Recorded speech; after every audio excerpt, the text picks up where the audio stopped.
বিচার চান? আমি বিচার চাই, কিন্তু স্যারের কোনো দোষ নাই এর মাঝে। স্যারের দোষ নাই, এটা আপনার করলে তো হবে না। স্যার নির্দোষ, কারণ স্যার আমার কোনো ক্ষতি করে নাই।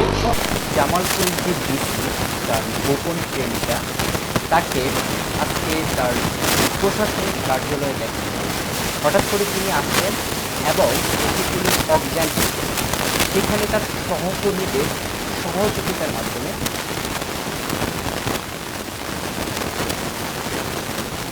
তার জ্ঞান ফিরে আসে এবং জ্ঞান ফিরে আসার পর তিনি একটি লেটার চিঠি, যেটাতে তার ছুটি ছিল, 3 দিনের ছুটি চেয়ে প্রশাসনের কাছে আবেদন করেছেন যে 27 তারিখ থেকে 30 তারিখ পর্যন্ত তার ছুটি পেয়েছে। সেটি জমা দিয়ে তিনি সেখান থেকে তাড়াহুড়ো করে দৌড়ে পালিয়েছেন এবং নিজেকে আত্মগোপন করেছেন।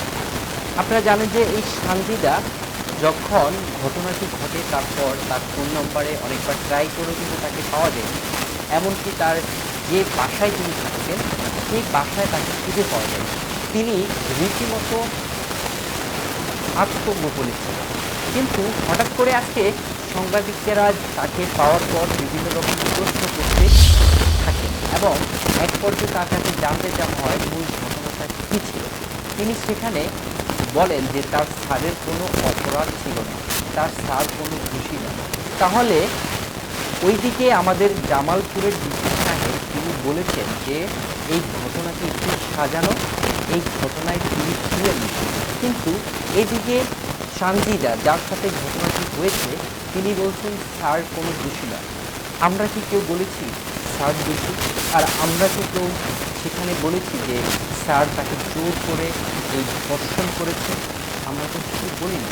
তারা দুজনই কিন্তু অ্যাডাল্ট বাচ্চা, তারা দুজনের সহমতের ভিত্তিতে কিন্তু কাজটি হয়েছে। আপনারা জানেন যে 24 মিনিটের যে টোটাল ভিডিওটি, সেখানে একবারের জন্য এমন কোনো দৃশ্য ছিল না যেখানে সানজিদাকে ডিসি সাহেব জোর করেছে।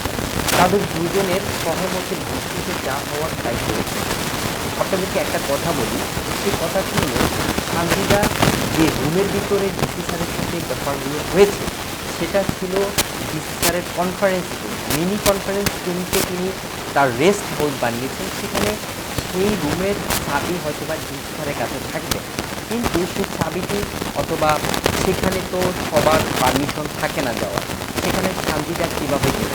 আপনাকে সানজিদার একটা গোপন তথ্য দেয়। এই সানজিদা বিভিন্ন মেলাতে স্টল নিতেন, সেখানে ওই স্টলের জন্য একবার ডিসি স্যারের সাথে পরিচয় হয়।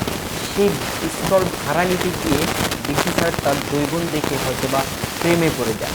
কিন্তু সেখান থেকেই সানজিদার সাথে ডিসি স্যারের পরিচয় এবং সেখান থেকেই একটা পর্যায়ে ডিসি অফিসের যখন অফিস সহকারী, গোপন অফিস সহায়ক হিসাবে একটা পদ খালি হয়, সেখানে নিয়োগ দিয়ে এই সানজিদাকে চাকরি দিয়ে থাকে। এবং ওই ভিডিওটি যারা দেখেছেন তারা হয়তো বা বুঝতে পারবেন, তাদের এখানে কিন্তু তারা একবার রুমের ভিতর ঘোরাফেরা করেছেন এবং দেখা যাচ্ছে সেখানে যদি সিসিটিভি ফুটেজ অথবা সিসি ক্যামেরা লাগানো থাকে, এটা কিন্তু তাদের নজরে আসার কথা। আমার কাছে কি মনে হচ্ছে, একজন ডিসির রুমে যদি সিসিটিভি ফিটিংয়ে করে থাকেন, তাহলে কিন্তু সেখানে তিনি অন্তত এই কাজগুলো করতে পারেন। আমার কাছে যতটুকু মনে হচ্ছে, সানজিদাই ডিসি অফিসে সেখানে সিসিটিভি ফিটিং করে রেখেছিলেন এবং এই ভিডিওর মাধ্যমে তাকে ব্ল্যাকমেল করার প্ল্যান ছিল। এমন কিছু ঘটনা ঘটেছে যে ওই ডিসি অফিসে যে সানজিদার এতটা পাওয়ার, কেউ তার সাথে কথা বলতে অনেক ভয় পায়, কারণ ডিসি স্যার কিন্তু সানজিদার সব কথা তিনি মানেন এবং শুনেন। তো ডিসি স্যারের রুমে ডিসি স্যার যদি সিসিটিভি ক্যামেরা লাগিয়ে থাকেন, তিনি অন্তত এই কাজটি সেখানে করার প্রশ্নই আসে না। এটা আমার পার্সোনাল ওপিনিয়ন অথবা পার্সোনাল মতামত। আপনার মতামত ভিন্ন হতে পারে, অবশ্যই কমেন্টস করে জানাবেন।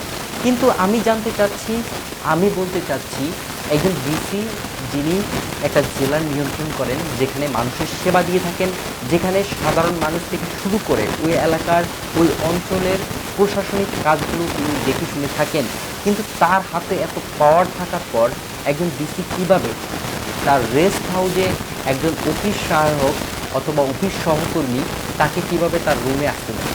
একজন সামান্য পিয়ন যিনি একজন ডিসি স্যারের সাথে অনৈতিক অন্তরঙ্গ কাজটি করতেছেন এবং সেই জিনিসটি এখন রীতিমতো সোশ্যাল মিডিয়াতে ভাইরাল।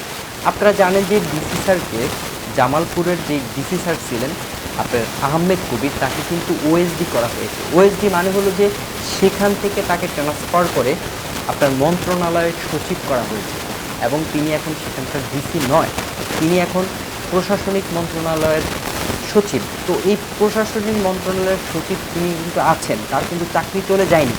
অন্যদিকে সেখানে নতুন এক জামালপুরের ডিসি দেওয়া হয়েছিল। আপনাদেরকে বলেছিলাম না যে আজকে সানজিদা প্রশাসনিক কার্যালয়ে গিয়েছেন, সেখানে গিয়ে একটা ছুটির জন্য আবেদন করেছেন, তার ছুটি অলরেডি মঞ্জুর করা হয়েছে। কিন্তু সেখানে যে নতুন ডিসি যাবেন তিনিই সিদ্ধান্ত নেবেন এই সানজিদাকে কি অ্যারেস্ট করা হবে কি না, অথবা তাকে জিজ্ঞাসাবাদ করা হবে কি না, তাকে আইনের আওতায় আনা হবে কি না। তো তারা দুজন অ্যাডাল্ট পার্সন, এই কাজটি তারা করতে পারেন অথবা তাদের সে রাইট আছে, তাদের নিজেদের হিতাহিত জ্ঞান আছে। কিন্তু আমার প্রশ্ন হলো একটা ডিসির কার্যালয়ের ভিতর যেখানে কনফারেন্স রুম ছিল, ছোট মিনি কনফারেন্স রুম, সেখানে তিনি নিজ ক্ষমতার বলে সেটাকে রেস্ট হাউস বানিয়েছেন এবং রেস্ট হাউসের ভিতরে, রেস্ট রুমের ভিতরে যদি এই অনীতি কাজ এখন ডিসি করে তার বিচার কী হওয়া উচিত। অপরদিকে বাংলাদেশের মন্ত্রণালয়ের যিনি সচিব তিনি বলছেন যদি আহমেদ কবির ডিসির জামালপুরের এই ঘটনাটি সত্যি হয়ে থাকে তাহলে তার চাকরি চলে যাবে। আদৌ কি চাকরি চলে যাবে? আমাদের বাংলাদেশের সিচুয়েশনটা এমন হয়ে দাঁড়িয়েছে, আপনি যাই করেন না কেন আপনার একটা গভর্নমেন্ট জব লাগবে। আমাদের দেশে সবচেয়ে নির্ভরযোগ্য, শান্তি এবং নির্ভরশীল চাকরি হলো সরকারি চাকরি, বিসিএস ক্যাডার। আপনি যদি বিসিএস ক্যাডার হন মানে আপনি অঢাল অর্থনৈতিকভাবে চাঙ্গা হয়ে যাবেন, আঙ্গুল ফুলে কলা গাছ হয়ে যাবেন, আপনার অনেক পাওয়ার থাকবে, আপনার চাকরি যাওয়ার ভয় থাকবে না। অবশেষে বিসিএস ক্যাডার হলে তাদের আঙ্গুল ফুলে যখন কলা গাছ হয়ে যায়, কিছু মানুষ এই বিসিএস ক্যাডারের মধ্যে কিছু মানুষ যারা বড় বড় দায়িত্ব অর্জন করে, এই তাদের দায়িত্বে যদি তারা নিষ্ঠাবান, সৎ এবং আদর্শবান হন, আমাদের সমাজটা অথবা রাষ্ট্রটা কিন্তু আরও অনেক বেশি উন্নত হওয়ার দিকে এগিয়ে যায়। কিন্তু তাদের দায়িত্বের ফাঁকে তাদের দুর্নীতিগ্রস্ত হাতের কারণেই আমরা কিন্তু এগিয়ে যেতে পারি না। আমরা জামালপুরের বিভিন্ন মানুষের কাছে এই ব্যাপারটি এখন কিন্তু অনেকটা ক্লিয়ার। জামালপুরের যেই জেলা প্রশাসক অফিসে তিনি এতটা পাওয়ারফুল যে তার বিরুদ্ধে কেউ কথা বলেন না। তিনি সানজিদা ইয়াসমিন, তাকে সবাই ভয় পায়, কারণ তিনি তো ডিসি স্যারের লোক, তিনি তো ডিসি স্যারের মাধ্যমে অনেক ফাইলে সিগনেচার করাতে পারেন, তিনি অনেক পাওয়ারফুল, তিনি যা বলবেন ডিসি স্যার তাই শুনবে।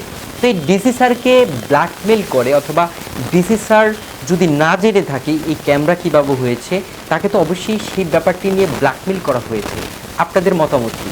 আমি চাই বাংলাদেশে এই ব্যাপারটা নিয়ে এবং যতগুলো ক্রাইম হচ্ছে সবগুলো ক্রাইমের যদি সুস্থ বিচার হয়, হয়তো বা মানুষ ভবিষ্যতে আর ক্রাইম করতে চাইবে না। এই উপরের লেভেলে যে পোস্ট পজিশনগুলো আছে সেই মানুষগুলো যদি নিষ্ঠাবানভাবে নিজেদের দায়িত্ব পালন করেন তাহলে কিন্তু আমাদের রাষ্ট্রটি আরও অনেক বেশি উন্নত হবে।